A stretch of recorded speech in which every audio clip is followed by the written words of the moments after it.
नमस्कार। धूमिल पांडुलिपि में आप सबका स्वागत है।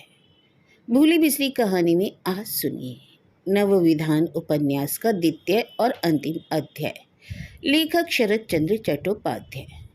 इसके पहले अध्याय का लिंक आपको हमारे डिस्क्रिप्शन बॉक्स और आई बटन में मिल जाएगा।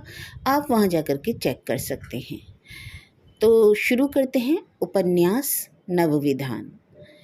इसी तरह की कहानी और उपन्यास सुनने के लिए आप हमारे चैनल को लाइक, शेयर और सब्सक्राइब करना ना भूलिएगा। सुनिए एक कहानी रोज। रात को भोजन करने के लिए पति को बुलाकर रोज की तरह उस दिन भी उषा उनके सामने बैठी थी। केवल सुमेंद्र उसके पास ना था, वह सो गया था या ऐसा ही कुछ हो गया था।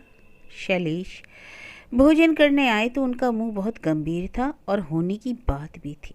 व्यर्थ के प्रश्न करने का उषा का स्वभाव ना था और आज की घटना के संबंध में पति से उसने कोई बात नहीं पूछी और जो जानती ना थी उसे जानने के लिए भी कोई इच्छा प्रकट ना की। स्त्री के इस स्वभाव का परिचय शैलेश ने इन दिनों में कुछ पा ही लिया था।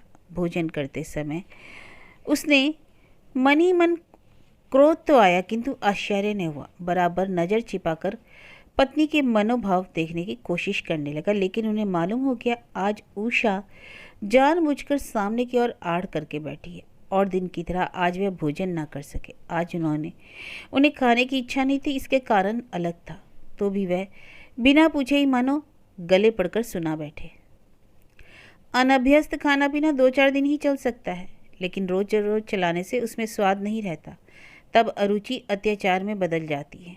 बात तर्क की युक्ति से चाहे जैसी भी हो, पर इस प्रसंग में सच नहीं है।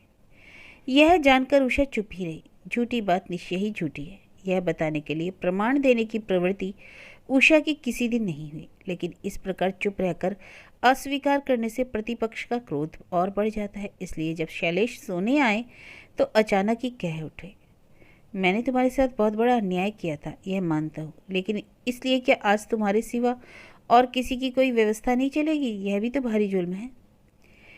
ऐसी कठोर बात शैलेश ने प्रथम दिन भी ना कही थी। जान पड़ता है कि उषा मन ही मन बहुत विस्मित हुई, पर मुंह से केवल इतना ही कहा, मैं समझ नहीं पाई। लेकिन इस तरह अत्यंत विनम्रता से कोई बात स्वीकार कर लेने से भी नाराजगी और बढ़ती है। शैलेश ने कहा, तुमको समझना चाहिए था। हम लोगों की शिक्षा, संस्कार और समाज सब उलटकर यदि तुम इस घर को अपने बाप घर जैसा बना डालना चाहो तो स्वयं जैसे आदमियों को बड़ी कठिनाई में पड़ जाना पड़े। जान पड़ता है सुमेंद्र को कल उसकी बुआ के घर पहुंचा देना होगा। तुम क्या कहती हो? उषा, उसकी भलाई के लिए आवश्यक हो तो पहुंचाना ही पड़ेगा। उसके कहने के ढंग से किसी प्रकार का रोष या व्यंग नहीं सुनाई पड़ता था। इससे शैलेश दुविधा में पड़ गए। यह सब किस लिए वे कर रहे थे, इसका कोई दृढ़ एवं सुस्पष्ट कारण भी तो उनके मन में नहीं था, किंतु यह सब दुर्बल प्रकृति के मनुष्य का आभास होता है। वे काल्पनिक मनोव्यथा एवं असंगत अभिमान के द्वार पर पहुंचकर एक एक सीढ़ी करके नीचे ही उतरते जाते थे। मुहूर्त भर मौन रहने के बाद शैलेश ने कहा, हाँ, लोगों का तो यही विश्वास है कि उसके वहाँ रहने की आवश्यकता है। जो समस्त आचार व्यवहार और रीति नीति हम लोग नहीं मानते और ना ही मान सकते हैं, उन्हीं के कारण भाई बहन के बीच में निरर्थक मतभेद हो, समाज में अपने समाज के बीच उपहास का पात्र बनना पड़े, यह मुझे अच्छा नहीं मालूम पड़ता। विरोध में उषा को मुंह खोलने की आवश्यकता प्रतीत नहीं हुई। अपनी ओर से कोई सफाई देने के लिए प्रयत्न भी नहीं किया, किंतु अचानक उसके मुख से एक दुख से भरी हुई सांस निकल पड़ी। कमरे में बिल्कुल सन्नाटा था। सांस शैलेश के कानों तक पहुंच गई। स्वयं उषा ने कलह नहीं की थी, जिससे उसका पक्ष लेकर विवाह के प्रति जिन थोड़े से कठोर शब्दों का प्रयोग किया गया था, उनमें से एक भी तो स्वयं उषा के मुख से नहीं निकला था। यह बात इतनी सच थी कि इन सब विषयों की और ना तो किसी प्रकार का इशारा किया जा सकता था, ना उसे भूला जा सकता था।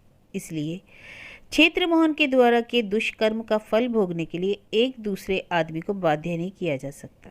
इसे प्रमाणित करने के लिए शैलेश ने फिर कहा, जिसे विलायत में जाकर पढ़ना लिखना होगा, जिस समाज के लोगों के बीच में उठना बैठना होगा, उसके लिए यह आवश्यक है कि उसे बचपन से ही वैसे वायुमंडल में रखकर पालन पोषण किया जाना चाहिए। बाल्यकाल में उसके हृदय में यदि ऐसे संस्कार डालने का प्रयत्न किया जाए जो उसके भावी जीवन के लिए अनुकूल ना हो, तो बालक के प्रति यह बहुत बड़ा अन्याय हो जाता है। माता पिता के लिए ऐसा करना बच्चे के साथ बहुत ज्यादती करना होगा। उत्तर के लिए क्षण भर तक प्रतीक्षा कर लेने के बाद शैलेश ने फिर कहा, इस संबंध में यदि तुम कुछ कहने की आवश्यकता ना समझती हो तो कोई बात नहीं। मुंह बंद किए कि केवल लंबी सांस ले लेने में ही मेरी इन बातों का उत्तर नहीं हो जाता। सौमेंद्र के संबंध में खूब सोच समझकर विचार कर लेने के बाद ही हम लोगों ने ऐसा करने का निश्चय किया था। सौमेंद्र पास ही सो रहा था। इस घर में और कोई स्त्री नहीं थी, इसलिए उषा जब यहाँ आई थी तभी से सौमेंद्र को अपने पास ही सुलाया करती थी। स्नेहपूर्वक बहुत धीरे धीरे उस सोए हुए बालक के ललाट पर बायां हाथ रखकर उसने कहा, तुम जो भी निश्चय करोगे सौमेंद्र की भलाई को ध्यान में रखकर ही करोगे। कोई आदमी इसके सिवा क्या कोई और बात मन में आने दे सकता है? अच्छा है, ऐसा ही करो। कमरे में जितनी बिजली की बत्तियां थी वे बुझा दी गई थी। एक कोने में सरसों के तेल का एक दीपक टिमटिमा रहा था। इसी रोशनी के सहारे शैलेश उठकर अपने बिस्तर पर बैठ गए। समीप ही उषा भी अपनी चारपाई पर लेटी हुई थी। क्षीण आलोक में उसके मुख की ओर देखते हुए वे बोले, इसके सिवा विभा ने सौमेंद्र की पढ़ाई का सारा खर्च भी देने को कहा है। यह भी तो कोई साधारण बात नहीं। उषा अपने कंठ स्वर में उत्तेजना का भाव नहीं आने देती थी। वह सदा शांतिपूर्वक ही बातें करती थी। स्वामी की इस बात के उत्तर में वह बोली, नहीं, ऐसा नहीं हो सकता। वे अपने खर्च से पढ़ा लिखा कर हमारे लड़के को मनुष्य बनाए। शैलेश, परंतु बहुत से रुपयों की आवश्यकता पड़ेगी। उषा ने वैसे ही शांत कंठ से कहा, आवश्यकता पड़ने पर रुपए देने ही होंगे, परंतु तुम रात्रि में मत जागो, अब सो जाओ। दूसरे दिन शैलेश संध्या के समय जब कॉलेज और क्लब से लौटकर घर आए तब रसोई घर से एक प्रकार की सुपरिचित और सुप्रिय सुगंधी देखकर मन ही मन पुलकित और विस्मित होकर उन्होंने अपने पढ़ने वाले कमरे में प्रवेश किया। उससे जरा ही देर के बाद चाय और जलपान की सामग्री लेकर जिस व्यक्ति ने दर्शन दिए उसकी ओर मुंह उठाकर शैलेश ने जब देखा तब उन्हें मालूम हुआ कि वह मुसलमान है। रात्रि में भोजन करने के कमरे में बत्ती जल गई। उसमें सजा सजाया टेबल देखकर शैलेश मन ही मन अस्वीकार न कर सके कि मेरा हृदय सचमुच इसके लिए व्यग्र और व्याकुल हो उठा था। डिनर की दो एक ही रकाबी शैलेश समाप्त कर पाए थे कि इतने में उषा आई और कुर्सी खींचकर जरा सी ही दूरी पर बैठ गई। शैलेश का चित्त उस समय प्रसन्न था। उषा से मजाक करते हुए वे बोले, इस स्थान पर आ जाने से तुम्हारी जाति से भ्रष्ट हो जाने की आशंका तो नहीं? शास्त्रों का मत है कि घ्राण के साथ आधा भोजन हो जाता है। जरा सा हंसकर उषा ने कहा, इस तरह की बात से मुंह निकालना तुम्हारे लिए उचित नहीं है। जिस शास्त्र को तुम मानते ही नहीं, उपेक्षा करते हो, उसकी दुहाई तुम्हें शोभा नहीं देती। शैलेश हंस पड़े। उन्होंने कहा, अच्छा, मैंने हार मान ली, परंतु यहाँ मैं शास्त्र की दुहाई न दूंगा। तुम यहाँ से भागना नहीं। मुझे एक बात अवश्य कहनी है। सौभाग्य से मैंने कल तुम्हें जरा सा कोंच दिया, इसलिए तो आज इस तरह के उत्तम पदार्थ प्राप्त करने में समर्थ हो पाया। ठीक है कि नहीं? परंतु इस प्रकार के भोजन की व्यवस्था करने में क्या तुम्हें कुछ अधिक व्यय करना न पड़ेगा? मस्तक हिलाकर उषा ने कहा, नहीं, अपव्यय न किया जाए तो खाने की किसी भी वस्तु में व्यय बहुत अधिक नहीं होता, और आगामी मास से मैं स्वयं ही इस प्रकार की व्यवस्था करने का विचार कर रही थी। किंतु ध्यान केवल इस बात का रखना चाहिए कि सामान व्यर्थ में खराब न होने पाए। मैंने घर खर्च के खाते में खाने पीने की चीज़ों के बारे में जैसा लिख रखा है ठीक उसी के अनुसार काम होना चाहिए, वैसा ही होना चाहिए। आश्चर्य में आकर शैलेश ने कहा, और भला क्यों नहीं होगा? उषा तुरंत इस बात का उत्तर नहीं दे सकी। क्षण भर तो चुपचाप वह नीचे की ओर देखती रही। बाद में अचानक पति के मुख की ओर एकटक देखते हुए बोली, कल सारी रात सोचते सोचते मैंने जो कुछ निश्चय किया है उसको अनिश्चय के रूप में बदल देने का आदेश मुझे न दीजिएगा। यही तुमसे मेरी विनय है। शैलेश का चित्त करुण हो उठा। उन्होंने कहा, उषा, ऐसा करने के लिए तो मैंने किसी दिन भी प्रयत्न नहीं किया। मैं निश्चय जानता हूँ कि तुम्हारा सिद्धांत तुम्हारे ही योग्य है, उसमें अधिक उलटफेर होने की गुंजाइश नहीं होनी चाहिए। मैं दुर्बल प्रकृति का मनुष्य हूँ, किंतु तुम्हारा मन वैसे ही सबल है, वैसे ही दृढ़ है। उषा ने पति के मुख से अपनी दृष्टि हटा ली। उसने धीरे से कहा, सचमुच और कुछ होना संभव नहीं। मैंने बहुत अच्छी तरह से सोच विचार कर देख ली। शैलेश ने निश्चित रूप से समझ लिया कि यह बात सौमेंद्र के ही संबंध में है। हंसकर कहा, भूमिका तो हो गई, अब बतलाओ तुमने निश्चय क्या किया? मैं शपथ पूर्वक कहता हूँ कि तुम्हारा जो निर्णय होगा उसके विरुद्ध काम करने के लिए मैं तुमसे कभी ना कहूँगा। क्षण भर उषा चुपचाप बैठी रही। बाद में वह बोली, भैया के यहाँ तो मेरा निर्वाह होता जा रहा था।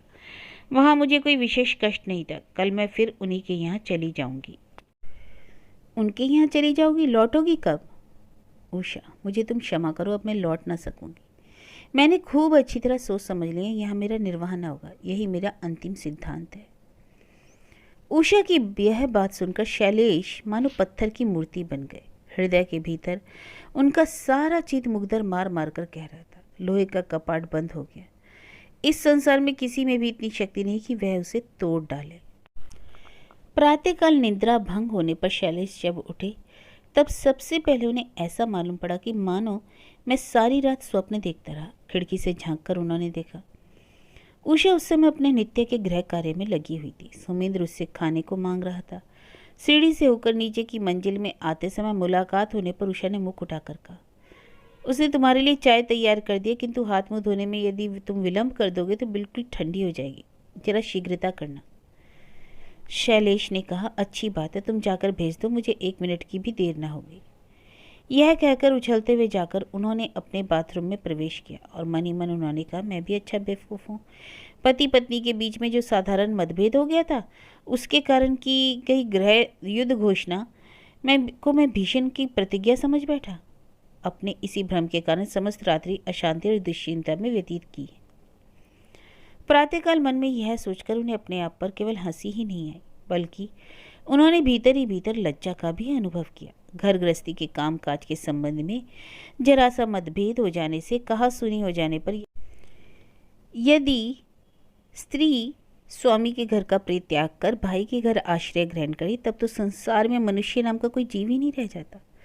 सुमिंद्र की माँ होती तो यह बहता कि 10-5 दिन के लिए वह ऐसा कर सकती है, परंतु उषा जैसी स्त्री जिसका निर्माण हिंदू आदर्शों पर हुआ है, धर्म और स्वामी को छोड़कर संसार में और तो कोई ऐसा विषय ही नहीं जिसके संबंध की चिंता हो, वह अपने हृदय में स्थान दे सके। यदि वह क्रोध में कही गई एक बात के कारण अपनी जन्म भर की शिक्षा और संस्कार को नष्ट हो जाने देगी तो संसार में और बचा ही क्या।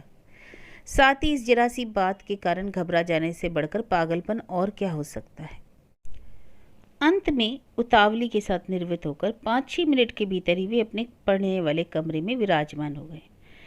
नवनियुक्त मुसलमान खानसामा चाय, रोटी, मक्खन, केक आदि प्रातःकाल के खाने की चीजें लेकर उपस्थित हुआ। उस समय शैलेश अचानक चौंक उठे।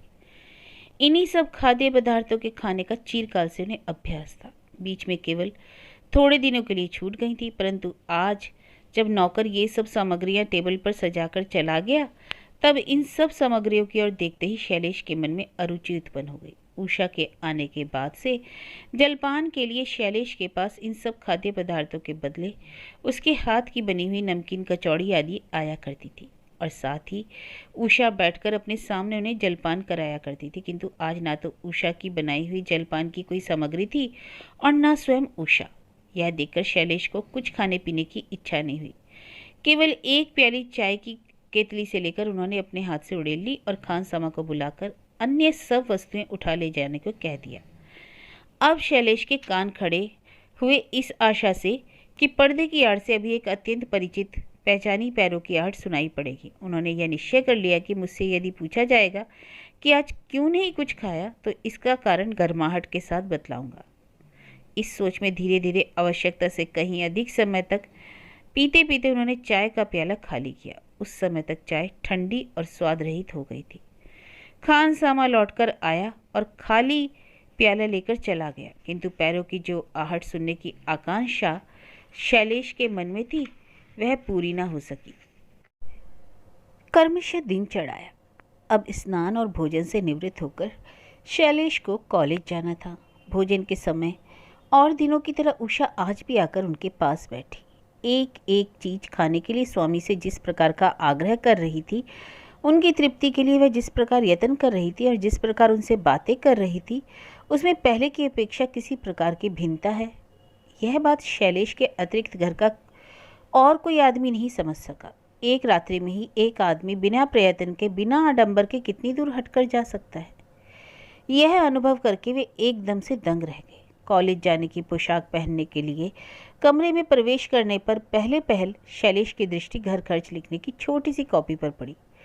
शैलेश को ऐसा लगा यह कॉपी संभवतः कल से यूं ही पड़ी है, इसकी ओर मेरा ध्यान नहीं गया, अन्यथा मेरे लिए ही उषा इसे अभी रख गई है। यह ना हो तो संभव है, न सत्य है। आज तो महीना खत्म नहीं हुआ है, अकस्मात इसकी आवश्यकता यहाँ पर क्यों पड़ गई?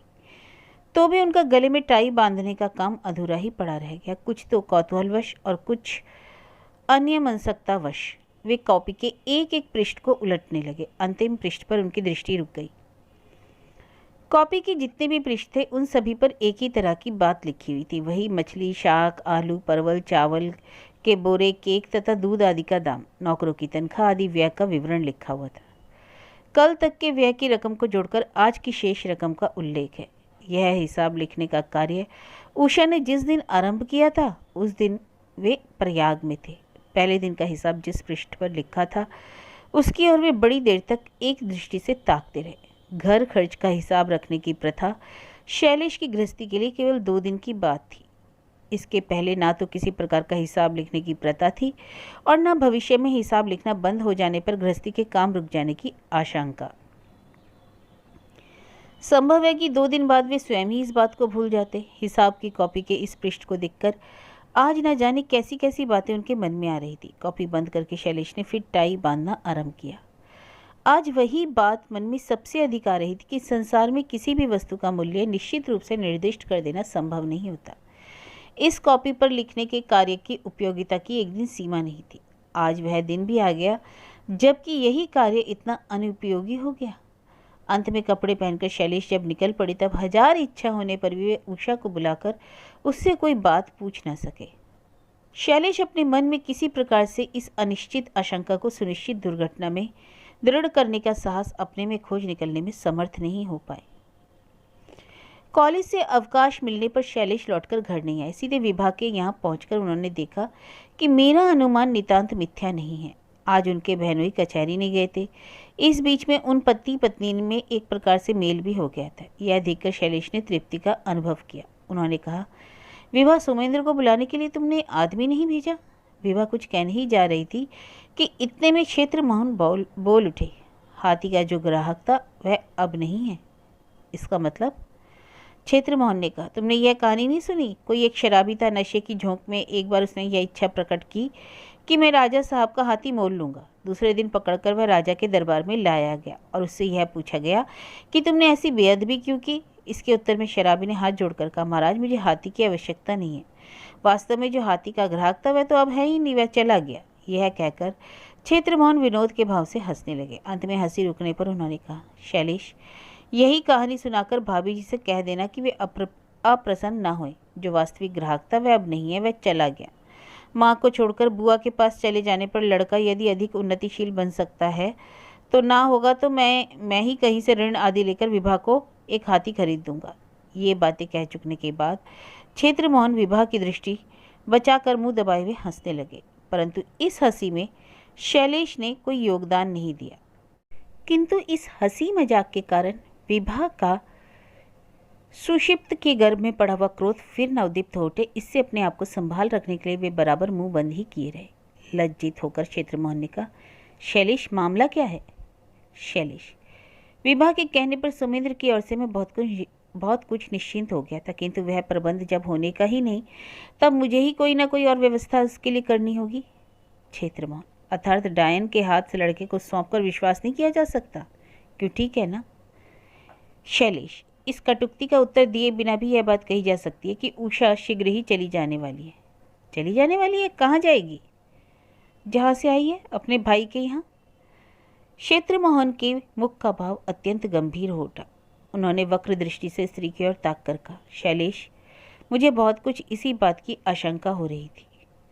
विभा ने अभी तक एक भी शब्द अपने मुंह से नहीं निकाला था। स्वामी के सुपरिचित कंठ स्वर का अर्थ उसने समझ लिया, किंतु मुंह फेरकर स्वाभाविक स्वर में ही उसने पूछा, क्यों भैया, क्या तुम मुझे निमित्त बनाकर ही यह व्यवस्था करने जा रहे हो? यदि तुम्हें यही अभिष्ट है कि तो मैं तुम्हें नहीं रोकूंगी, किंतु इतना मैं कह ही देती हूँ कि एक दिन तुम दोनों ही आदमियों को रोना पड़ेगा। शैलेश ने मस्तक हिलाकर सूचित किया, नहीं। बाद में उस मुसलमान खानसामा के नौकर रखे जाने वाली बात से लेकर आज प्रातःकाल उनके टेबल पर जिस तरह हिसाब लिखने की कॉपी रखी हुई थी वह सारा वृतांत वे आदि से अंत तक बतला गए। अंत में कहा, मैंने उन्हें जाने को नहीं कहा, किंतु वे जाना चाहेंगी तो मैं रोकूंगा भी नहीं। मेरी मित्र मंडली में एक बार तरह तरह की बातें उठ सकती हैं, इससे मेरी कीर्ति नहीं बढ़ेगी, यह बात भी निश्चित रूप से जानता हूँ। किंतु एक बहुत बड़ी भूल का सुधार हो गया, इसके लिए मैं भगवान को आंतरिक धन्यवाद दूंगा। विभा मुंह बंद किए हुए बैठी रही। क्षेत्रमोहन ने भी काफ़ी देर तक किसी प्रकार का कोई मत प्रकट नहीं किया। शैलेश ने कहा, तुम लोगों को ये सारी बातें बतला देना मेरे लिए आवश्यक हो गया, इसलिए आज मैं आया हूँ। कम से कम तुम लोगों को मेरे संबंध में कोई भ्रम तो नहीं? क्षेत्रमोहन ने खूब जोर से मस्तक हिलाकर कहा, नहीं नहीं, भला ऐसा भी हो सकता है। अच्छा शैलेश, जरा यह बताओ कि भवानीपुर में एक बार बातचीत छिड़ी थी, इस बीच में लोगों ने किसी प्रकार की खबर ली? क्षेत्रमोहन की यह बात सुनकर शैलेश कुछ झुंझला से उठे। उन्होंने कहा, तुम्हारे यह संकेत इतना अशिष्टतापूर्ण, इतना ओछेपन से भरा हुआ है कि अपना क्रोध संभाल रखना मेरे लिए कठिन हो रहा है। क्षमा के पात्र तुम केवल इसलिए हो कि तुम्हारे इस संकेत के कारण कहाँ पर चोट लग रही है इसे तुम नहीं जानते।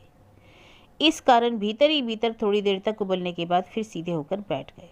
शैलेश के मुंह की ओर ताकते हुए क्षेत्रमोहन ने अत्यंत ही सरलता के साथ स्वीकार कर ले हुए बोले, यह ठीक है, तुम्हारी वह कौन सी जगह है जहाँ पर चोट पहुँच रही है, यह बात मुझे निश्चित रूप से ज्ञात नहीं। व्यंग से भरे इन वचनों के कारण शैलेश के हृदय में और भी अधिक आघात लगा और तिल मिलाकर कहा, अपनी स्त्री के ही साथ उस दिन तुमने जो व्यवहार किया उसे देखते हुए आज मैं तुमसे इससे अधिक और क्या आशा कर सकता हूँ। तुम्हारे दंभ पर आघात पहुँचेगा यही सोचकर मैंने कुछ नहीं कहा, किंतु मेरी धारणा है कि बहुत पहले मुझे तुमसे यह बात कह देनी चाहिए। क्षेत्रमोहन जरा सा हंस दिए, बाद में बोले, ठीक ही तो तुमने कहा शैलेश, इट रिमाइंड्स स्त्री के प्रति व्यवहार। इस विषय को तो आज भी मैं ठीक ठाक सीख ही नहीं सका हूँ, इधर सीखने की अवस्था भी व्यतीत हो गई। किंतु इस संबंध में यदि तुम एक पुस्तक लिख जाते भैया तो मेरे जैसे कितने लोगों का बड़ा उपकार होता। अच्छी बात है, तब तक तुम भाई बहन अकेले में जरा देर तक परामर्श करो, मैं भी आता हूँ, कहकर क्षेत्रमोहन उठे और तेजी से पैर बढ़ाते हुए चले गए। शैलेश ने चिल्लाकर कहा, पुस्तक लिखने में तो संभवतः विलंब हो सकता है, इससे तब तक तुम जवानी ही सुन लो। तुमने यह जो आज भवानीपुर वाली बात की चर्चा की है ना, उसके संबंध में मेरा यही कहना है कि वे लोग खबर ले या ना ले, किंतु मुझे उद्योग करके खबर लेनी ही होगी, अवश्य लेनी होगी। यूं ही तो अनावश्यक विलंब हो गया है, क्षेत्रमोहन ने कहा। दूसरे दिन सवेरे ही क्षेत्रमोहन पटलडांगा आकर शैलेश के यहाँ पहुंचे। शैलेश उस समय स्नान करने जा रहे थे। अकस्मात असमय में बहनोई को देखकर वे बहुत विस्मित हुए। कल जो साले बहनोई में इस तरह का घोर विवाद हो गया था, उसके बाद भी इतनी शीघ्रता से स्वेच्छापूर्वक वे दर्शन देने आएंगे, इस बात की आशा शैलेश ने नहीं की थी। मन ही मन कुछ लज्जित से होकर बोले, क्या आज हाईकोर्ट बंद है? यह प्रश्न तो निरर्थक है। तो क्या तुमने प्रैक्टिस छोड़ दी? यह भी निरर्थक प्रश्न है। शैलेश, तो संभवतः मैं भी निरर्थक हूँ। अच्छा, तो यह मेरे स्नान करने का समय, इसलिए संभवतः मुझे इस कार्य से निवृत्त हो जाने भर का तुम्हें समय देना होगा। हाँ, तुम जा सकते हो। भाभी जी, क्या मैं अंदर आ सकता हूँ? इस मकान में पूजा के लिए कोई स्वतंत्र कमरा नहीं था। सोने के ही कमरे में एक किनारे पर आसन बिछाकर उषा पूजा पर बैठने का आयोजन कर रही थी। कंठ स्वर पहचान लेने पर भीगे हुए बालों के ऊपर आंचल का वस्त्र खींचकर उसने जोर से पुकार कर कहा, आइए। कमरे में प्रवेश करने पर क्षेत्रमोहन ने जो कुछ देखा उसके कारण में बहुत ही संकुचित हो उठे। उन्होंने कहा, असमय में आकर मैंने अत्याचार किया है भाभी जी, परंतु अचानक मायके जाने की आकांक्षा तुम्हारे हृदय में क्यों उत्पन्न हो आई? क्या तुम्हारे पिताजी की तबीयत कुछ खराब है? उषा, पिताजी तो जीवित ही नहीं, तो क्या माताजी की तबीयत खराब है? वे तो पिताजी से पहले ही जा चुकी हैं। अत्यंत ही अधिक विस्मय का भाव प्रकट करते हुए क्षेत्रमोहन ने कहा, तो आप कहाँ जा रही हैं? कौन है? ऐसे स्थान में तो किसी प्रकार भी जाया नहीं जा सकता। शैलेश की बातें जाने दीजिए, हम लोग तो सहमत नहीं हो सकते। मुंह नीचा करके उषा ने धीरे से हंसकर कहा, सहमत ना हो सकेंगे? नहीं, किसी भी प्रकार से नहीं। परंतु क्षेत्र बाबू, मेरा इतना समय तो भैया के ही यहाँ व्यतीत हुआ है, अचल की बात नहीं थी। क्षेत्रमोहन बाबू ने कहा, यदि आप जाने के लिए बिल्कुल तुली ही हुई हैं तो कृपया करके यह बात निश्चित रूप से बतला जाइए कि लौटने में कितने दिन लगेंगे, अन्यथा किसी प्रकार भी ना जाने पावेंगी। उषा चुप रही। क्षेत्रमोहन ने फिर कहा, किंतु सोमेंद्र की देखरेख कौन करेगा? सोमेंद्र की बुआ जो है, वह मेरी स्त्री है, उसकी ओर से मैं तुमसे क्षमा मांग रहा हूँ। उषा मौन रही। तो क्या आप क्षमा की भिक्षा भी नहीं दे सकेंगी? उषा वैसे ही नीचा मुख करे हुए नीरव भाव से बैठी रही। उत्तर के लिए कुछ क्षण तक प्रतीक्षा करने के बाद क्षेत्र मोहन ने एक लंबी सांस लेकर धीरे धीरे कहा, जगत में जब अपराध है तब उसका दुख भोग भी है, रहने की बात भी है, पर इसका विचार क्यों नहीं, क्या आप कह सकती हैं? उषा, अर्थात एक आदमी के अपराध का दंड एक दूसरे आदमी को क्यों भोगना पड़े? भोगना पड़ता है, मैं केवल इतना ही जानती हूँ, किंतु क्यों भोगना पड़ता है यह मैं नहीं जानती। क्षेत्र मोहन बाबू, कब जाएंगी आप? भैया जिस दिन बुलाने के लिए आ जाएंगे, संभव है कि वे कल ही आ जाएं। क्षण भर की नीरवता के बाद क्षेत्र मोहन ने कहा, एक ऐसी बात है जिसके संबंध में मैंने निश्चय कर रखा था कि मैं आपसे कभी ना बताऊंगा, किंतु आज मुझे ऐसा लग रहा है कि उसे यदि मैं गुप्त रखूंगा तो मुझे पाप का भागी होना पड़ेगा। आपके आने से पहले इस मकान में एक अन्य व्यक्ति के आगमन की संभावना हुई थी और मेरा अनुमान है कि उस षड्यंत्र का अभी पूर्ण रूप से अंत नहीं हुआ है। उषा, यह तो मुझे मालूम है, तो क्या आप रुष्ट होकर अंत में उस षड्यंत्र को ही विजय होने देंगी? वाक्य भी समाप्त भी नहीं हो पाया, उषा ने शांत एवं दृढ़ कंठ से कहा, चाहे विजयी हो या परास्त, क्षेत्र मोहन बाबू मुझे आप क्षमा कीजिए। यह कहकर उसने दोनों हाथ जोड़ लिए। इतनी देर के बाद उसने क्षेत्र मोहन के मुख की ओर अपनी दृष्टि उठाई। उस दृष्टि के सम्मुख चकित भाव से क्षेत्र मोहन ताकते ही रह गए। स्त्री से शैलेश ने तो बातचीत करना बंद कर दिया, लेकिन उषा ने नहीं किया। उसके आचरण में लेश मात्र भी परिवर्तन ना हुआ। घर गृहस्थी का सारा कामकाज ठीक पहले की तरह ही करती जा रही थी। मुंह खोलकर शैलेश कुछ पूछ नहीं सकते और सबसे बढ़कर मुश्किल हो रही थी कि उन्हें यह बात समझने में कि जो प्राणी इस घर को सदा सर्वदा के लिए छोड़कर जा रहा है, उसके प्रति इतनी माया ममता कैसे बनी। आज सुबह से ही उनके कानों में गया कि दीवार से मैले हाथ पहुंचने के कारण उषा नए नौकर से डांट फटकार कर रही है। यद्यपि अभ्यास के अनुसार कामकाज में भूल भ्रांति उसकी नहीं होती थी, लेकिन हर जगह उसकी सतर्क दृष्टि में तिल मात्र भी शिथिलता शैलेश ने नहीं देखी। उषा को भली भांति जानने का समय उन्हें नहीं मिला, थोड़ा ही जान पाया, लेकिन उस थोड़े ही में यह अच्छी तरह जान गए कि उसके जाने का संकल्प अब विचलित न होगा। जबकि साधारण मानव चरित्र की जो कुछ अभिज्ञता इस उम्र तक उन्होंने संचित की थी, उसके साथ ही एक बड़ा भारी अंतर, मानो एक आंख से हंसना और दूसरी आंख से अश्रुपात करना। शैलेश मन को जैसे एक झूले पर अविश्रांत रूप से घुमा घुमा कर मार रहे हैं। अचानक क्षेत्र मोहन ने आकर सीधे रसोई घर के दरवाजे पर खड़े होकर आवाज़ दी, भाभी जी, प्रसाद पाने में और कितनी देर है? उषा ने आंचल को माथे पर तनिक सा खींच कर हंसकर कहा, यह तो आप अपने साले साहब से पूछ कर आइए, मेरे यहाँ तो सब तैयार हो गया है। क्षेत्र मोहन ने कहा, ठगे जाने वाले पात्र आप नहीं हैं, लेकिन मैं ठगा गया। भोजन का ठाट देखकर भरा पेट होने पर भी लोभ सता रहा है भाभी जी, किंतु पेट खराब हो जाने का डर है। लेकिन निमंत्रण कैंसिल कर देने से काम न चलेगा, और किसी दिन आकर खा जाऊंगा। उषा चुप रही। क्षेत्र मोहन ने कहा, आपका लड़का कहाँ है? आज उसे जाने क्या हुआ, कहने लगा स्कूल नहीं जाऊंगा, किसी तरह थोड़ा खिला पिलाकर अभी अभी भेजा है। क्षेत्र मोहन, आपको वह बहुत प्यार करता है। फिर जरा सा हंसकर कहा, अच्छी बात है। आपके उस मायके जाने वाले प्रस्ताव का क्या रहा फिर? यह तो सच तो यह है भाभी जी कि गुस्से में आप जैसी नारी के मुख से भी यदि इस तरह की बंधनहीन बात निकल जाए तो फिर इस संसार में भरोसा करने को और क्या रहेगा। उषा ने इस अभियोग का कोई जवाब न दिया, सिर नीचे किए बैठी रही। क्षेत्र मोहन वहां से फिर शैलेश के स्टडी रूम में जा पहुंचे। शैलेश नहा धोकर शीशे के सामने खड़े बालों में कंघी कर रहे थे। उन्होंने सिर घुमाकर देखा, आज कॉलेज बंद है क्या? नहीं, सिर्फ प्रथम 2 घंटे खाली हैं। क्षेत्र मोहन, हो मजे में हो, लेकिन भाभी जी को मायके भेजने का आयोजन कैसे किया? शैलेश, आयोजन जो करना है सो तो उनके चले जाने के बाद करूंगा। सुना है कल उनके भाई आकर लिवा ले जाएंगे। क्षेत्र मोहन, तुम तो पूरे इडियट हो, ऐसी स्त्री से तुम्हारी पटरी नहीं बैठ सकेगी भाई। उससे तो अच्छा है कि अदला बदली कर लो, तुम भी मजे में रहोगे, मैं भी। शैलेश ने अत्यंत विरक्ति से कहा, अधबूढ़े तो हो गए क्षेत्र, अब इस तरह की भद्दी मजाक करना तो छोड़ दो। क्षेत्र मोहन, छोड़ के अपनी इच्छा से नहीं पाता हूँ भाई, तुम लोगों के व्यवहार से नहीं छोड़ सकता। उन्होंने अत्यंत व्यथा पाकर कहा कि बाप के घर चली जाऊंगी, तो तुमने भी जवाब दिया कि जाती हो तो जा। अभी भवानीपुर मेरे हाथ से गया नहीं है। यह सब कैसा व्यवहार है? दोनों भाई बहन एक ही सांचे में ढले हो। हटाओ जी, मैं सब रफा दफा करके आ रहा हूँ, जाना वाना उनका नहीं होगा, लेकिन अब तुम खोचा मारकर और आघात ना करना। अचानक कलाई घड़ी देखकर कहा, काफ़ी देर हो गई, आज चल रहा हूँ, कल पुनः आऊँगा। फिर धीमी आवाज में कहा, कुछ दिन शांति से समझौता करते हुए चलो। अध्यापक के घर की बेटी है, अनाचार सहन नहीं कर सकती। वह सब खाना दो दिन मत खाओ, इसके सिवा यह सब ठीक भी तो नहीं है। खर्चे की तरफ ही विचार करके देखो। अच्छा चलू भाई, यह कहकर उत्तर की अपेक्षा न करके तेज कदमों से घर के बाहर चले गए।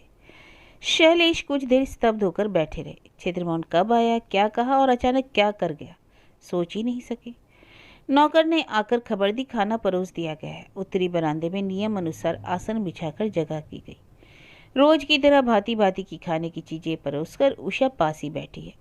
शैलेश सिर झुकाए भोजन करने बैठ गए। बार बार उनकी इच्छा होने लगी कि क्षेत्रमोहन की कही हुई बात को आमने सामने जांच करके समयोचित दो मीठी बातें कर जाएं, लेकिन किसी भी तरह वह बात पूछ नहीं सके। यहाँ तक कि सौमिंद्र के बहाने से भी कोई आलोचना नहीं कर सके और अंत में खाना समाप्त हो जाने पर वे चुपचाप उठ गए।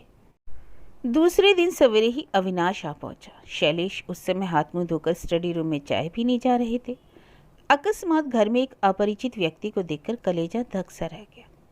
पूछा, आप कौन हैं? आगंतुक उषा का छोटा भाई था। उसने अपने आप परिचय देकर कहा, दादा खुद नहीं आ सके, दीदी को ले जाने के लिए मुझे भेजा है। ठीक तो है, ले जाओ। यह कहकर शैलेश ने अपने कमरे में प्रवेश किया। वहाँ नाश्ते की टेबल पर सब चीज़ें रखी थी, लेकिन सिर्फ एक प्याला चाय लेकर वे आराम कुर्सी पर जा बैठे। बाकी सब सामान ज्यों का त्यों पड़ा रहा। किसी चीज़ को छूने की भी उनकी इच्छा न हुई। पहले से ही निश्चित था कि उषा के मायके से कोई आकर उसे ले जाएगा, इसलिए अविनाश को देखकर शैलेश को चौंकने का कोई कारण न था। वह आया है इसलिए दूसरे को जाना ही पड़ेगा, ऐसा कुछ नहीं। आखिर तक शायद जाना भी ना हो, किंतु इस विषय में कोई एक निश्चित बात न जानने तक शैलेश का सारा तनमन कैसा होने लगा, इसकी कोई उपमा नहीं है। आज सवेरे ही क्षेत्रमोहन के आने की बात थी। शायद वे भूल गए या शायद किसी जरूरी काम में फंस गए। सहसा यह आशंका कि मानो उनकी सब आशंकाओं का अतिक्रमण करने लगी। वे आ जाए तो कुछ एक मीमांसा हो जाए, इसी की उन्हें बड़ी भारी जरूरत है। अधैर्य की उत्तेजना से उन्हें भय होने लगा कि कहीं वे अपने आप को रोक ना सके। पीछे ही खुद दौड़े जाकर उषा से कुछ ना पूछ बैठे कि कल क्षेत्रमोहन के साथ उसकी क्या क्या बातें हुई। शैलेश को जैसे अपने ऊपर ही विश्वास नहीं हो रहा था, और इस प्रकार जब घड़ी की ओर ताकते ताकते समय किसी प्रकार कट नहीं रहा था, तब दरवाजे का भारी पर्दा हटाकर जिस व्यक्ति ने सहसा प्रवेश किया वह चित प्रतीक्षित क्षेत्रमोहन नहीं, अविनाश था। शैलेश ने एक बार सिर उठाकर उधर देखा और फौरन एक किताब उठा ली। उनके तन बदन में आग लग गई। अविनाश बैठ ही रहा था कि नाश्ते की चीज़ों पर नज़र पड़ते ही उस किनारे की एक चेयर की ओर दूर खींचकर बैठ गया। घर के मालिक उसकी अभ्यर्थना करेंगे यह भरोसा तो शायद उसे ठीक ना था, किंतु जब उसने अपने घर आने का कारण तक ना पूछा, तब अविनाश खुद ही बोला, इसी 2:30 बजे वाली गाड़ी से दीदी जाना चाहती है। जाना चाहती है? शैलेश ने सिर उठाकर कहा, क्यों, मेरी तरफ से क्या उन्हें कोई रोक टोक है? अविनाश बालक है, सहसा इस बात का कोई जवाब नहीं सूझा पड़ा। उसने सिर्फ इतना ही कहा, जी नहीं। दरवाजे के उस पार चूड़ियों की आवाज़ सुनकर शैलेश का पारा और चढ़ गया। उन्होंने कहा, मेरी ओर से उनको जाने के लिए कतई निषेध नहीं। अविनाश चुप रह गया। शैलेश, तुम्हारे दादा के आने की बात थी, वे क्यों नहीं आए? अविनाश ने संकुचित होकर धीरे से कहा, मुझे भेजने की उनकी वैसी कुछ इच्छा ना थी। क्यों? अविनाश चुप रहा।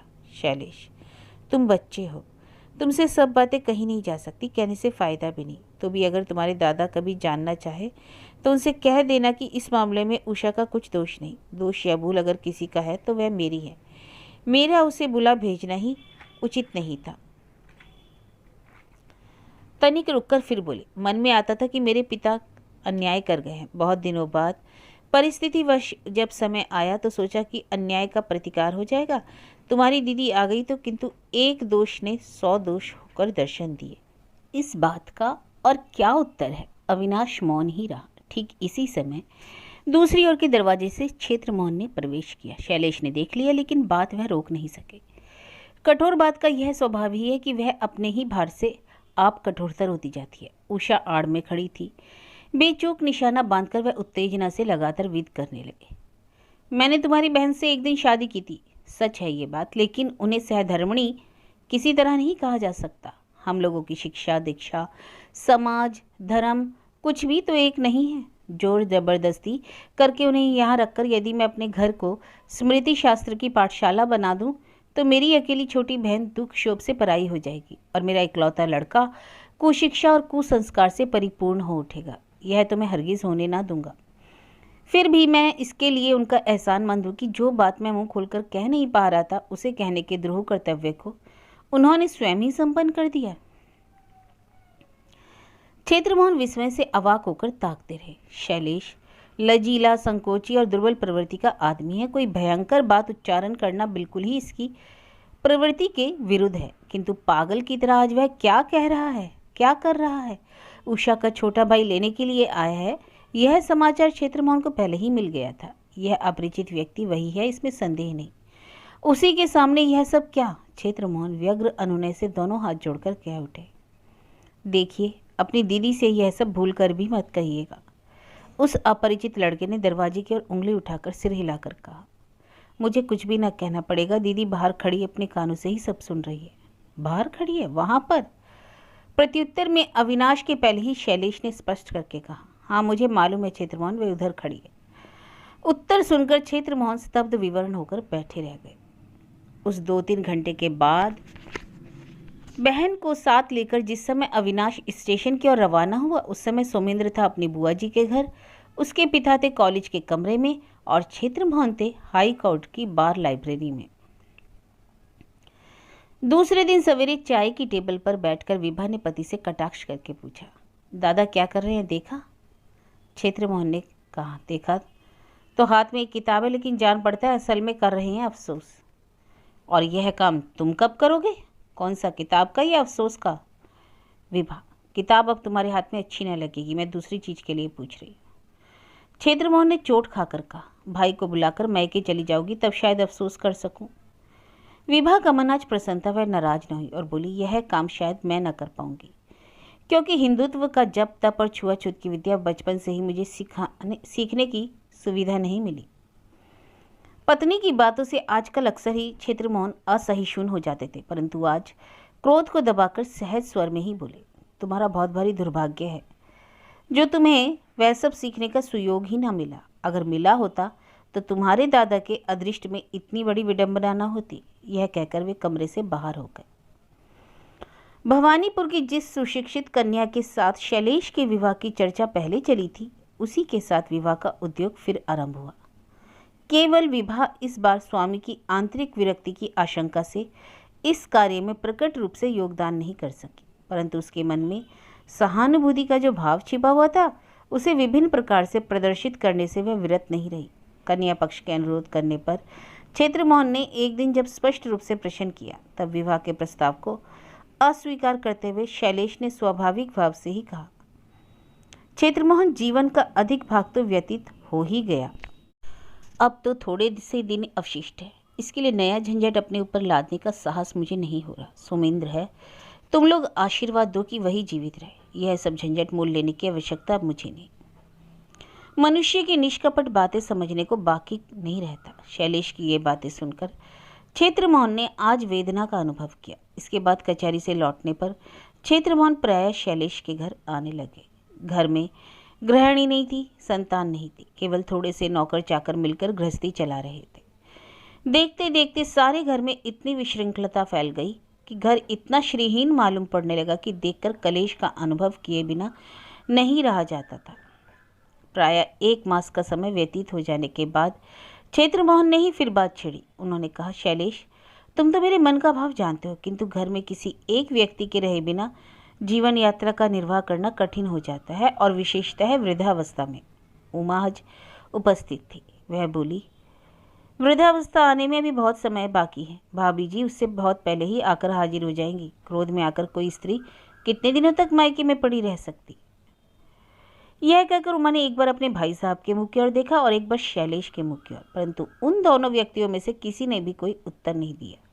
विशेषतः शैलेश का मुख मानो एक मेघाच्छन्न हो उठा, परंतु जब उन्होंने देखा कि उमा अभी तक जिज्ञासामयी दृष्टि से मेरी ओर ताक रही है, तब कुछ क्षण की नीरवता के बाद मस्तक हिलाकर उन्होंने केवल इतना ही कहा, नहीं, वे अब नहीं आएंगी।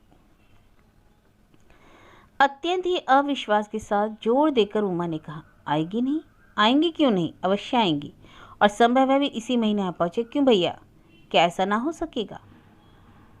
उषा का लौट कर आना कितना कठिन है यह भैया को मालूम था। उसके जाने से पहले शैलेश ने जो कुछ कहा था उसका अक्षर अक्षर क्षेत्रमोहन के अंतःस्थन में अंकित हो उठा था। उषा किसी काल में भी ये सब बातें भूल सकेगी, इसकी वे कल्पना तक नहीं कर सकते थे। वे यह समझते थे कि शैलेश के पिता ने वधू के प्रति बड़ा अन्याय किया था। बाद में आते जाते जब वे आई तो विभा ने ईर्ष्यावश उसका बहुत अधिक अपमान किया। स्वयं शैलेश ने भी कुछ उठा नहीं रखा और जाते जाते उन्होंने अपमानजनक बातें उषा को कही, परंतु इन समस्त बातों को ध्यान में रखते हुए भी हिंदू नारी की शिक्षा और संस्कार को विशेषतः उषा के मधुर चरित्र के साथ मिलाकर क्षेत्रमोहन इस बात का किसी प्रकार भी अनुमोदन नहीं कर सकते थे कि वह स्वामी के गृह का परित्याग करके चली जाए।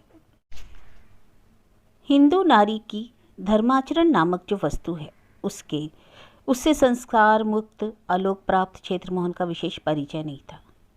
उन्होंने उषा के द्वारा किए गए गृहस्थी के सुप्रबंध के साथ जब अपने घर की तुलना की तब यह देखकर कि एक व्यक्ति में अपने विश्वास पर कितनी अधिक दृढ़ता और आत्म त्याग की कितनी शक्ति है, उन्हें अपना समस्त समाजी मनुष्य शूद्र एवं तुच्छ मालूम पड़ने लगा।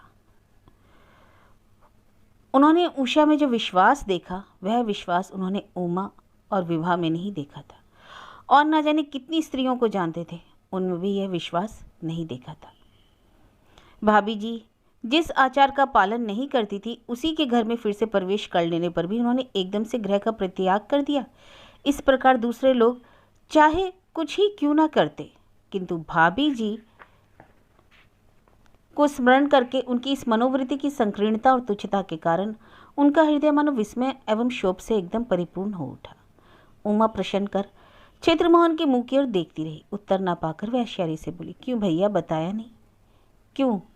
उमा, अच्छा, मेरा कहना यह है कि भाभी जी संभवतः इस महीने में ही लौट कर आ सकती हैं। आपका क्या विचार है भैया? क्षेत्रमोहन ने बहन के इस प्रश्न को टाल दिया। उन्होंने कहा, मान लिया जाए कि वे नहीं आती, या आए बिना जैसे इतने दिनों तक उनका निर्वाह हो गया वैसे ही अवशिष्ट दिन भी बीत सकते हैं, किंतु क्या कोई दूसरा उपाय नहीं है? मेरा यही कहना है। ठीक ठीक, उमा समझ ना सकी। वह निरुत्तर होकर ताकती रह गई। उमा के विस्मय से परिपूर्ण हुए मुख की ओर देखते हुए शैलेश ने कहा, उमा, उनका लौट कर आना मुझे अब उचित नहीं मालूम पड़ता। वे मेरी विवाहिता स्त्री हैं, किंतु उन्हें मैं सहधर्मिणी नहीं कह सकता। उषा के विरुद्ध इस प्रकार का शिष्टता से हीन विचार इंगित करते देखकर क्षेत्रमोहन मनी मन अप्रसन्न हो उठे। उन्होंने कहा, जब हम लोगों में धर्म ही नहीं तब फिर सहधर्मिणी कहाँ से पा सकोगे भाई? उन सब उच्च अंगों की आलोचना की आवश्यकता नहीं। मैं एक ऐसा प्रस्ताव करता हूँ जिससे गृहस्थी के संचालन की एक व्यवस्था हो। अत्यंत ही अधिक विस्मय के साथ शैलेश ने कहा, हम लोगों के धर्म नहीं है? क्षेत्रमोहन, यदि धर्म है तो कहाँ है, जरा दिखलाओ। रोजगार करते हैं, खाते पीते हैं, सोते हैं, बस। सहधर्मिणी के बिना भी हम लोगों का काम चल जाता है। जो पहले के लोग थे वे यज्ञ करते थे, पूजा पाठ करते थे, तीर्थ व्रत करते थे, धर्म कर्म में ही वे लोग रहते थे। उन्हें सहधर्मिणी की आवश्यकता थी। हम लोग इसके लिए इतना बखेड़ा क्यों करें? वर्माहित होकर शैलेश ने कहा, क्या सहधर्मिणी यही है, यज्ञ पूजा अनुष्ठान? यह बात समाप्त नहीं हो पाई। क्षेत्रमोहन बोले, वही है भाई, वही है, उसके सिवा और कोई नहीं। तुम भी हिंदू हो, मैं भी हिंदू। बिना दोष ना तो हम पूजा करते हैं ना मंदिर जाते हैं। विष्णु कृष्ण आदि के चक्कर में पड़कर उनका भजन करने की भी बुरी आदत हम लोगों में नहीं है। स्त्रियां तो और भी अधिक निर्दोष हैं। हम लोग सरलतापूर्वक जीवन व्यतीत करने वाले आदमी अच्छे हैं। क्या होगा 5-7 अक्षरों वाली इतनी बड़ी सहधर्मिणी को लेकर? हम लोगों के पास एक जरा सी स्त्री भर हो, बस उसी से हमारा काम अच्छे से चल जाता है। तुम भाई जरा राजी हो जाओ। भवानीपुर वालों ने मुझे बहुत अधिक परेशान कर रखा है। तुम्हारी बहन की भी बड़ी प्रबल इच्छा है। बात रख लो शैलेश। मुख सियाह करके शैलेश उठ खड़े हो गए। उन्होंने कहा, क्षेत्रमोहन, तुम मेरा उपहास कर रहे हो। यह मामला देखकर उमा उतावली हो उठी। क्षेत्रमोहन भयभीत हो बार बार कहने लगे, नहीं भाई शैलेश, यदि मैंने कोई ऐसी बात की भी है तो वह तुम्हारी अपेक्षा बहुत अधिक अपने के लिए नहीं की है। शैलेश ने प्रतिवाद नहीं किया, वे केवल निस्तब्ध होकर खड़े रहे। क्षेत्रमोहन ने यह उचित समझा कि बात ना अधिक बढ़ाई जाए। 5-7 दिन अभी चुप रहना चाहिए, जिससे शैलेश का क्रोध और उसकी उत्तेजना शांत हो जाए। बाद में किसी दिन आकर भवानीपुर वाली बात छेड़ी जाएगी। यही निश्चय करके उमा को साथ लेकर वे चले गए। परंतु सप्ताह व्यतीत भी नहीं हो पाया था कि छपरा के हाई कोर्ट में उन्हें एक मुकदमा मिल गया। इससे कलकत्ता छोड़कर उन्हें जाना पड़ा और जाने से पहले कन्या पक्ष और वर पक्ष की ओर से विवाह को आशा दे गए कि मामला जितना निराशाजनक मालूम पड़ रहा है, वास्तव में वह उतना निराशाजनक नहीं है। इसके विपरीत वह सुधर ही गया है। मछली चारे की ओर बढ़ी है। बंसी यदि लग जाए तो इसमें कोई आश्चर्य की बात नहीं। आज बहुत दिनों के बाद स्त्री से शांतिपूर्वक क्षेत्रमोहन की बातचीत हुई। उमा की जवानी घटना का कुछ कुछ हाल ही विवाह ने सुना था। उसने कहा कि मैं समझती हूँ कि तुम उषा भाभी के परम मित्र हो। तुम भैया के विवाह के लिए फिर उद्योग कर सकते हो। महीना भर पहले तो मैं इस बात की कल्पना भी नहीं कर सकती थी। क्षेत्रमोहन: महीना भर पहले ही क्या, मैं तो अभी भी नहीं सोच सकता हूँ। किंतु अब मैं इस बात को केवल सोचता ही नहीं बल्कि ऐसा हो जाने में भलाई समझता हूँ। उषा भाभी का मित्र मैं अब भी हूँ। साथ ही मैं सदा उनकी शुभकामना ही करूँगा। किंतु जो बात होने की नहीं, जिसके होने से कोई लाभ नहीं, उसके लिए माथा पच्ची करने से लाभ। एक बहुत ही बड़ी जानकार की सी दबी हुई हंसी के द्वारा स्वामी को विद करके विवाह बोली। तुम लोग पुरुष ठहरे, कदाचित इसलिए भाभी जी को पहचानने में विलंब हुआ, किंतु मैंने तो देखते ही उन्हें पहचान लिया। उनके संपर्क में रहने पर हम लोगों का निर्वाह संभव नहीं। क्षेत्रमोहन: विवाह, यह तो मैंने अपनी आंखों से ही देख लिया। उनको हट जाना पड़ा। इसके सिवा यह बात निश्चित है कि उन्हें हम लोगों ने अलग अलग ढंग से समझा है। यदि जरा सी ही और तरह की बात हुई होती तो आज मामले का ढंग कैसा होता, इस संबंध में बातचीत करना निरर्थक ही है। परंतु तुम्हारी इस बात को मैं स्वीकार करता हूँ कि भूल मुझसे जरा सी हुई थी। विभा: जाने दो, तुमने यह बात स्वीकार कर ली, इतना ही बहुत है। जब तब तथा रूढ़िवाद की प्रशंसा के चक्कर में तुम इतना अधिक पड़ गए थे कि उसे देखकर मुझे तो बहुत भय मालूम होने लगा। हम लोग भी मुसलमान या ईसाई नहीं, परंतु हम इस बात के लिए घमंड क्यों करें कि हम में से सभी लोग नीच हैं और किसी का छुआ खा लेने पर हमारी जाति चली जाएगी। केवल पुराने ढंग के आचारों का पालन करने पर हमें स्वर्ग की प्राप्ति हो सकती है। बात ना तो सच है ना झूठ। इसमें इस तरह सत्य और मिथ्या का सम्मिश्रण होने के कारण क्षेत्रमोहन स्त्री के मुख की ओर चुपचाप ताकते रहे, उत्तर नहीं दे सके। इतने में उमा ने आकर कमरे में प्रवेश किया। कुछ चकित से होकर वह बोली, भैया क्या है? विभा ने अपनी बातचीत का सिलसिला जारी रखा। वह बोली, क्या भाभी के लिए यही सबसे बड़ा काम था कि वे अपनी जाति को ही बचाती फिरती रहें? मान लो तुम्हारी शिकायत सही है, मेरे ही कारण भैया ने उसका तिरस्कार किया, परंतु ठीक उसी प्रकार तुमने भी तो भाभी के कारण मेरा अपमान नहीं किया। उसी अपमान के कारण क्या मैं तुम्हें छोड़कर मायके चली जाऊं? क्या तुम्हारी यही राय है? नहीं, मेरी तो यह राय नहीं विभा। मुझे भी यही मालूम है कि ऐसा तुम कभी कह ही नहीं सकते। उमा की ओर ताककर वह बोली, तुम्हारे भैया ने एक नई वस्तु का ऊपरी भाग देखकर भूल गए। हिंदू धर्म जो रूढ़िवाद है, उसकी शिक्षा हम लोगों को प्राप्त नहीं हुई, परंतु माता पिता से जो कुछ शिक्षा प्राप्त हुई वह बहुत ही उत्तम है, बहुत ही सत्य है। फिर जरा सा हंसकर बोली, तुम्हारे भैया की यह बड़ी इच्छा थी कि तुम भाभी के पास जाकर उनसे कुछ सीख लो। भाई बैठे बैठे सुनने का समय तो नहीं है, किंतु उनसे तुमने क्या क्या सीख लिया और क्या क्या बाकी रह गया सीखने को, ना हो तो अपने भैया को सब बता दो। यह कहने के बाद विभा मुंह ढके जरा देर तक हंस रही, बाद में चुपचाप बाहर चली गई। क्षेत्रमोहन बैठे रहे। छोटी बहन के सामने स्त्री की ओर से जो व्यंग बाण उनकी ओर आया वह सीधे हृदय में चुप गया, किंतु वे उत्तर नहीं दे सके। हिंदुओं का जो आचार है उससे वे बहुत कुछ भ्रष्ट हो चुके थे, परंतु स्त्रियों की जो आचार निष्ठा थी, जीवन निर्वाह का जो उत्तम ढंग था, वह उन्हें अत्यंत आकर्षित करता था। इसलिए दृष्टि के समक्ष अकस्मात उषा को प्राप्त करके वे मुग्ध हो उठे। उसी के आचरण के कारण आज सबके सामने उनका मस्तक नीचा हो गया। इसी वधु को केंद्र मानकर आत्मीय स्वजनों के बीच में स्त्रियों के समक्ष वे जिस शिक्षा और संस्कार के बड़े गर्व के साथ बार बार चर्चा किए करते थे, उनके केंद्र स्थल में ही आघात लगा। अपने लिए उषा स्वयं जिम्मेदार थी। उसके अन्याय ने किसी को स्पर्श नहीं किया और कर भी नहीं सकता। यह बात जरा जोर देकर कहने की इच्छा होने पर भी जवान रुक जाती थी। इसलिए स्त्री के चले जाने पर उमा के सामने बहुत कुछ अपनी सफाई देते हुए संदेहपूर्ण स्वर में कहने लगे, रूढ़ी सभी विषयों में बुरी होती है उमा, इस बात को मैं अस्वीकार नहीं करता। हिंदू समाज को इस गलती को दूर करना चाहिए, परंतु हम लोग कहीं अधिक बुरे हैं।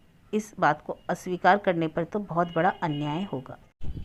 भाई और भावज के बीच में जब किसी विषय पर वाद विवाद होता तो उमा सदा मौन ही रहा करती। इसलिए विभा के अनुपस्थिति में वह आज भी निरुत्तर ही बैठी रही। उसी दिन रात्रि में क्षेत्र मोहन ने छपरा के लिए घर से निकलने से पहले विभा को बुलाकर कहा, मुझे आने में संभवतः 4-5 दिन का विलंब होगा। इस बीच मैं भवानीपुर वालों से यदि किसी से मुलाकात हो तो उनसे कहना कि शैलेश को सहमत करने में मुझे सफलता प्राप्त हो जाएगी। विभा ने पूछा, तो क्या भाभी जी अब नहीं लौटेंगे? क्षेत्रमोहन, नहीं, जितना ही सोचता हूँ उतना मुझे यही मालूम पड़ता है कि शैलेश से अधिक अपराध उन्हीं का है। तुम्हारा ही कहना ठीक है। जो शिक्षा मनुष्य को इतना अधिक स्वार्थ परायण बना देती है, उस शिक्षा का मूल्य किसी युग में चाहे कितना ही क्यों ना हो, किंतु आज उसका कोई मूल्य नहीं। और यदि मूल्य होता तो वह आज गृह त्याग ना करती। अच्छा, अब मैं चलता हूँ, कहकर वे घर से निकले और मोटर में बैठ गए। बाहर काम खत्म करके कलकत्ता आने में उन्हें 5 दिन के स्थान पर 10 दिन का विलंब हो गया। लौटने पर उन्होंने घर में जैसे ही पैर रखा वैसे ही उमा से उनकी मुलाकात हुई। उसी ने उन्हें यह सूचना दी कि शैलेश बाबू 6 महीने की छुट्टी लेकर प्रयाग चले गए। उन्हें वहाँ गए अभी 2 दिन हुए हैं। इस बार स्कूल से नाम खारिज करवा कर वे सोमेंद्र को भी साथ लेते गए। अचानक ऐसा क्यों किया? उमा, पता नहीं, सोमेंद्र को लेने आए थे, फिर बोले तबीयत ठीक नहीं। विभा के कमरे में प्रवेश करते हुए उसके नाम से क्षेत्र मोहन ने कहा, तबीयत खराब होने की बात ही है, पर ठीक होने की व्यवस्था नहीं है। आगे और कुछ कहने जा रहे थे, किंतु उमा को खड़े रहते देख चुप हो गए। अन्य जूनियर बैरिस्टरों के दिन जिस तरह कटते हैं, उसी तरह क्षेत्र मोहन के भी दिन कटने लगे। जब कभी उन्हें खर्च की तंगी होती तो वे रूढ़िवादी हिंदुओं के रहन सहन की प्रशंसा करते, और जब कभी उनके हाथ में रुपए आ जाते तब उनका कारोबार फिर अपने ढंग पर चलने लगता। शैलेश के वे वास्तव में शुभचिंतक थे। उन्हें वे पहचानते थे। उनका विश्वास था कि उनके जैसे दुर्बल स्वभाव के मनुष्य के द्वारा प्राय सभी कार्य कराए जा सकते हैं। यही सोचकर वे भवानीपुर वाले मामले से अभी निराश नहीं हुए थे। उन लोगों को वे प्राय यही कहकर भरोसा दिया करते कि शैलेश पश्चिम से घूमकर लौटाएं, बस मामला तय हो जाएगा। और भाभी जी से वे पहले की तरह स्नेह किया करते। उनके हृदय में अब भी उनके प्रति श्रद्धा का भाव था। मन ही मन क्षेत्रमोहन कहा करते कि भाभी जी जहाँ भी रहे सुख से रहे, शांति से रहे, आरोग्य रहे। बचपन से ही वे कठोर आचार विचार का पालन करती आ रही हैं, इसलिए उनके स्वभाव में संभवतः कठोरता आ गई है। इसलिए उसे इस लोक की अपेक्षा परलोक से ही अधिक ममता है। स्वामी का परित्याग करके चले जाना भी उनके इसी स्वभाव के कारण इतना सरल हो सका। इसी प्रकार इन लोगों के दिन कलकत्ता में व्यतीत हो रहे थे। ठीक उन्हीं दिनों में 2 मास के पश्चात प्रयाग से अचानक यह समाचार आया कि शैलेश ने इस अल्पावस्था में ही सोमेंद्र का यज्ञोपवीत संस्कार कर दिया है, और स्वयं उन्होंने भी एक भक्त वैष्णव से दीक्षा ग्रहण कर ली है। इन पिता पुत्र का गंगा स्नान का नियम एक दिन के लिए भी भंग नहीं होता। मांस मछली तो जिस गली में से आती है, शैलेश उस गली में पैर तक नहीं रखते। सुनकर उमा चुपके चुपके हंसने लगी। विभा ने कहा, यह तमाशा किसने किया? योगेश बाबू ने? क्षेत्रमोहन, निसंदेह यह समाचार योगेश बाबू के पास से ही आया है, किंतु उनसे इस तरह की घनिष्ठता तो नहीं है कि वे मुझसे मजाक करें। विभा, योगेश बाबू तो भैया के मित्र ही हैं। कुछ देर तक रुककर फिर कहा, उन्होंने ऐसा क्यों किया होगा यह जानते हो तुम? भाभी का सारा हाल उन्होंने भैया से सुना होगा। साथ ही उन्होंने यह सुना होगा कि इतने आदमियों में से तुम ही एक ऐसे थे जो उनकी पुरानी ढंग की चाल ढाल के भक्त हो गए थे, इसलिए तुमसे इस तरह का मजाक किया है। इसके बाद हंसकर बोली, बहस करने से पहले अगर मुझसे बुद्धि लेते तो मुकदमों में इतना हारना नहीं पड़ेगा। उमा, आज जरा चटपट तैयार हो जाओ। 7 बजे से पहले ना पहुंचने पर लावण्य नाराज हो जाएगी। अपने भाई से कह देना कि गाड़े वक्त कंसल्ट कर लिया करें, हम लोग रकम देते हैं, वे खुश हो जाएंगे। उमा मुस्कुराकर चली गई। योगेश बाबू ने मजाक किया, भाभी अच्छे से समझ गई हैं। इसके 5-6 दिन के बाद एक बड़ी सी चिट्ठी लाकर क्षेत्रमोहन ने स्त्री के सामने फेंक दी। वे बोले, ये चिट्ठी योगेश बाबू के पिता की है। उनकी अवस्था 70-72 वर्ष की है।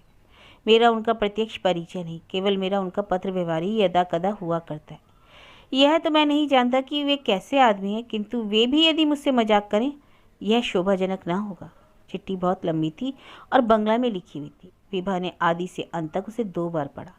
फिर मुंह ऊपर करके उसने कहा, मामला क्या है? तुम्हें तो 2-1 दिन के लिए चला जाना चाहिए, किंतु मुझे 1 मिनट के लिए भी अवकाश नहीं। विभा, यह कहने से काम ना चलेगा। ऐसे संकट के समय में यदि हम लोग उनके पास ना पहुंचेंगे तो कौन पहुंचेगा। इस चिट्ठी में जितनी बातें लिखी हैं उनमें से अगर आधी भी सच है तो घोर संकट की बात है। सिर हिलाकर क्षेत्रमोहन ने कहा, इस विषय में मैं तुमसे पूर्ण रूप से सहमत हूँ, किंतु जाऊं कैसे? साथ ही जाने पर यह संकट दूर हो जाएगा, इस बात का क्या ठिकाना। पति पत्नी मुंह बंद किए बड़ी देर तक बैठे रहे। अंत में एक लंबी सांस लेकर क्षेत्रमोहन ने कहा, शैलेश के लिए सब कुछ संभव है। मानसिक बल नामक की जो वस्तु है वह उसमें है ही नहीं। भाड़ में जाए वह। दुख केवल इस बात का है कि साथ में लड़के को भी बिगाड़ रहा है। जैसे भी हो सके तुम्हें यहीं से बाधा देनी चाहिए। विभा उदास होकर बैठी रही। वह रोग आकर नाराज होकर सब कुछ कर सकती है, पर बाधा देकर रोकने का साहस उसमें नहीं। इस बात को वह अच्छी तरह जानती है। क्षेत्रमोहन बड़ी देर तक स्थिर भाव से बैठे रहने के बाद धीरे धीरे बोले, संदेह मुझे बराबर ही हुआ करता था, किंतु विभा एक बात निश्चित रूप से मैंने समझ रखी है। तुम्हारे भैया ने उषा को सचमुच प्यार किया था, और इतना अधिक प्यार कि सौमिंद्र की माँ को उतना प्यार कदाचित उन्होंने कभी नहीं किया, और ये उसी की प्रतिक्रिया है। विभा क्रोध उठी। वह बोली, इसलिए वे ऐसा करके उसका मन अपनी ओर आकर्षित करने का प्रयत्न कर रहे हैं। देखो भैया मेरे दुर्बल स्वभाव के हो सकते हैं, किंतु नीच नहीं। किसी के लिए भी इस तरह का स्वांग कर बनाने का षड्यंत्र करने की इच्छा उनके मन में नहीं हो सकती। यह प्रतिक्रिया नामक कितनी अद्भुत घटना है, इस बात को भला विभा क्या जानती थी। क्षेत्रमोहन ने यह शब्द पुस्तकों में पढ़ा था, परंतु उनको भी इसके संबंध में विशेष कुछ मालूम नहीं था, इसलिए स्त्री के क्रोध के प्रत्युत्तर में कुछ बोले नहीं। अंधेरे में तर्क करने का साहस नहीं हुआ। प्रतिक्रिया चाहे कुछ भी हो, किंतु काम के मामले में विजय विभा की ही हुई। स्वामी को 2 दिनों में ही काम काज छोड़कर प्रयाग के लिए प्रस्थान करना पड़ा। लौटकर आने पर आदि से अंत तक का विस्तार पूर्वक जो कुछ वर्णन किया वह जिस प्रकार हास्यास्पद था उसी प्रकार अप्रिय है। योगेश बाबू के मकान के समीप ही शैलेश का भी डेरा था, किंतु शैलेश से मुलाकात नहीं हुई। शैलेश अपने गुरु भाइयों के साथ गुरुजी के चरण कमलों के दर्शन के निमित्त वृंदावन गए थे। उनकी मुलाकात सौमिंद्र के साथ हुई।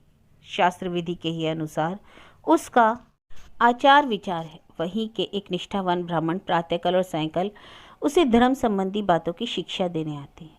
यह कहकर क्षेत्रमोहन ने कहा, मुझे देखते ही उस बेचारे की दोनों आंखें डबडबा आई। उसका चेहरा देखने पर ऐसा मालूम पड़ा मानो इस बेचारे को भोजन का भी कलेश है। विभा के हृदय में इस बालक के प्रति एक प्रकार से स्नेह का भाव था, और यह स्नेह यद्यपि अधिक मात्रा में नहीं था, किंतु यह सुनकर कि बालक प्रदेश में दुख पा रहा है, उसकी आंखें आंसुओं से परिपूर्ण हो उठी। उसने कहा, उसे पकड़ क्यों नहीं लाए? क्षेत्रमोहन, इच्छा नहीं हुई ऐसी बात नहीं, परंतु सोच विचार करने पर मालूम हुआ ऐसा करने से अंत तक का परिणाम अच्छा न होगा। धर्म के भूत से मैं सबसे अधिक घबराता हूँ। शैलेश हम लोगों पर अधिक नाराज हो जाता। आंखें पहुंचकर विभा ने कहा, मैं यदि ऐसा जानती तो स्वयं ही तुम्हारे साथ जाती। चिट्ठी पत्री आना जाना एक तरह से बंद ही थी, फिर भी कलकत्ता के बंधु बांधवों और यार दोस्तों के बीच शैलेश की कृति का प्रचार होना ना रुका, बल्कि जगह जगह विवरण कुछ गहरे फैल गया। भवानीपुर वालों के आगे भी रहस्य छिपा न रह सका। विभा लज्जा के कारण मुंह ना दिखा सकती, केवल पति के आगे दम्भ करके कहती, दादा को पहले लौटने दो तो देखूंगी मेरे सामने कैसे यह सब करते हैं। क्षेत्रमोहन कुछ ना कहते। विभा के द्वारा कुछ हो सकेगा विश्वास ना था, लेकिन समाज के संयुक्त नैतिक बल के प्रति उनकी आस्था थी। इधर शैलेश ने 4 महीने की छुट्टी और बढ़वा ली। उससे भी समाप्त होने में अब 2 महीने बाकी हैं। वह नौकरी तो छोड़ नहीं सकेगा, यह निश्चित है। प्रयाग में रहकर गंगा स्नान और छापे तिलक में वह चाहे जितना लगाए, श्री गुरु और गुरु भाइयों का दल ऐसी गंदी सलाह उसे जान जाने पर कभी ना देगा। इसके बाद लौट आने पर एक बार लड़ाई करके देखना होगा। उस दिन चाय पीने बैठे तो क्षेत्रमोहन ने कहा, इस बार अगर उषा भाभी आ जाए तो उन्हें चटपट भाई को बुलाकर बाप के घर भगाने का कौशल न रचना पड़ेगा। जब तब में दोनों की खूब बनेगी। विभा की आकृति मलान हो गई। इसने पूछा, भाभी के आने की बात सुनी है क्या? नहीं। घड़ी भर विभा चुप रही, फिर उसने हौले से कहा, सुनते हैं गांव में नाना प्रकार के जादू तंत्र मंत्र जादू टोना चलता है, विश्वास करते हो? बिल्कुल नहीं। यदि चलते भी हों तो यह सब वह ना करेंगी। क्यों ना करेंगी? क्षेत्रमोहन, मैं भाभी जी से खुश नहीं, उनके प्रति मेरी अब वैसी श्रद्धा भी नहीं, लेकिन वह यह नीच काम नहीं कर सकती, मैं शपथ लेकर कहता हूँ। विभा को विश्वास ना हुआ, धीरे से कहा, जो तबीयत हो करे, लेकिन लड़के को मैं छुड़ा लाऊंगी। तुम्हारे आगे भी मैं प्रतिज्ञा करती हूँ। तभी नौकर ने आकर खबर दी कि बंधु 2 बड़े कारपेट मांगने आए हैं। बंधु शैलेश का पुराना नौकर है। विभा ने अचरज से कहा, वह कारपेट ले जाकर क्या करेगा? कहते कहते दोनों स्त्री पुरुष कमरे से बाहर निकाला। बंधु ने सलाम करके अपनी अर्ज कह सुनाई। कारपेट का क्या होगा बंधु? पता नहीं मेम साहब, शायद गाना बजाना होगा। कौन करेगा? साहब के साथ कई आदमी आए हैं, शायद वही करेंगे। दादा आ गए?